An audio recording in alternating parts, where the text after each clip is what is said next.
Goeienaand. Vanaand staan ons stil by Psalm 126. Verander tog ons lot. Jy moet berus in jou lot. Leer maar liewer om daarmee saam te leef, as om dit te probeer verander. Hartseer en trane is nou maar deel van hierdie bestaan. Hou net aan, dinge sal beter word, die wiel sal draai. Die lewe het nou maar eenmaal sy opdraandes, maar onthou, na elke opdraande is daar weer 'n afdraande. So probeer ons mekaar troos. Berus in jou lot. Psalm 126 praat 'n ander taal. Kom ons luister saam na die psalm. Toe die Here die lot van Sion verander het, was dit vir ons soos 'n droom. Ons het gelag en gesing. Onder die nasies het hulle gesê, die Here het groot dinge aan hierdie mense gedoen. Die Here het groot dinge aan ons gedoen.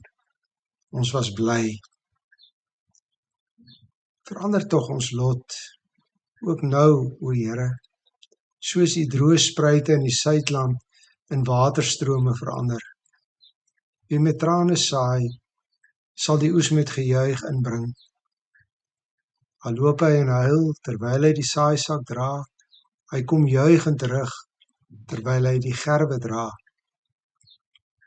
Die psalm is 'n smeeklied, waarin gevra word, dat die digter se lot moet verander, en nie dat hy moet berus in sy lot nie. Dit vra op nuwe vreugde en blydskap. Die digter maak nie vrede met sy omstandighede nie. Dit gaan tans nie goed met hom en sy volk nie. Waarskynlik is die psalm geskryf na die terugkeer uit ballingskap. Met die terugkeer was dit anders. Toe het hulle gesing en gelag. Dit was soos 'n droom wat waar geword het. Die Here het groot dinge aan hulle gedoen en hulle was bly. Totdat die harde werklikheid vir die teruggekeerde volk aangebreek het. Daar was weerstand van die plaaslike bevolking. Daar was droogtes. Hulle het gesukkel om die tempel wat in sy glorie nie met die van Salomo se tempel vergelyk kon word nie, klaar te bou. Hulle het moedeloos begin word, hulle geloof het gewankel. Die droom het in 'n nagmerrie verander. Dalk kan jy vandag assosieer met die psalm. Dalk is daar 'n verlede van vreugde en blydskap wat jy as verlossing van die Here ervaar het en waarna jy vanaand verlang en met vreugde aan kan terugdink. Omstandighede wat in skille kontras staan met hoe jy vandag jou omstandighede beleef. Psalm 126 gee vir ons die vryheid om te sug vir beter dae. Om eerlik te kan wees oor die onvolmaaktheid van die lewe waarin ons lewe. Om te kan hoop dat dinge beter sal gaan, dat dinge kan verander en dat ek weer vreugde sal hê.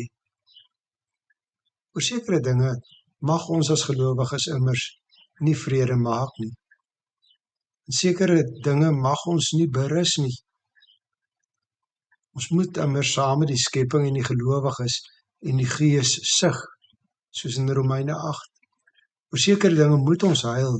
Salig is hulle wat treur, sê die Here. Treur oor die dinge waaroor die Here treur. En daarom mag ons nie vreugde vind of vrede maak met die gebrokenheid nie, met siekte nie.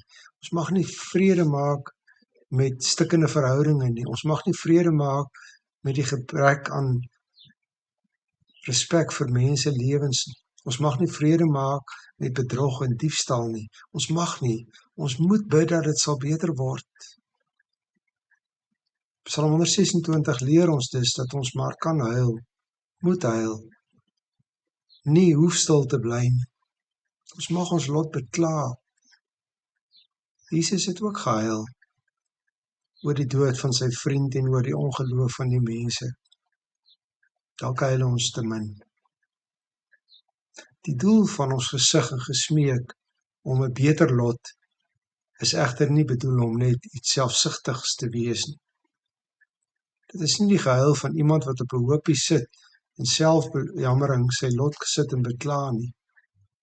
Die doel agter hierdie gesmeek is ten diepste dat omstandighede kan verander sodat die Here se naam geloof kan word, sodat volgens vers 2 nasies kan getuig van die groot dinge wat die Here gedoen het.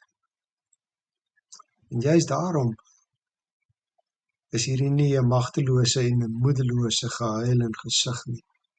Dis 'n gesig met verwagting, soos iemand wat loop en huil terwyl hy die saaisak dra en aanhou saai met die verwagting dat die oes sal inkom.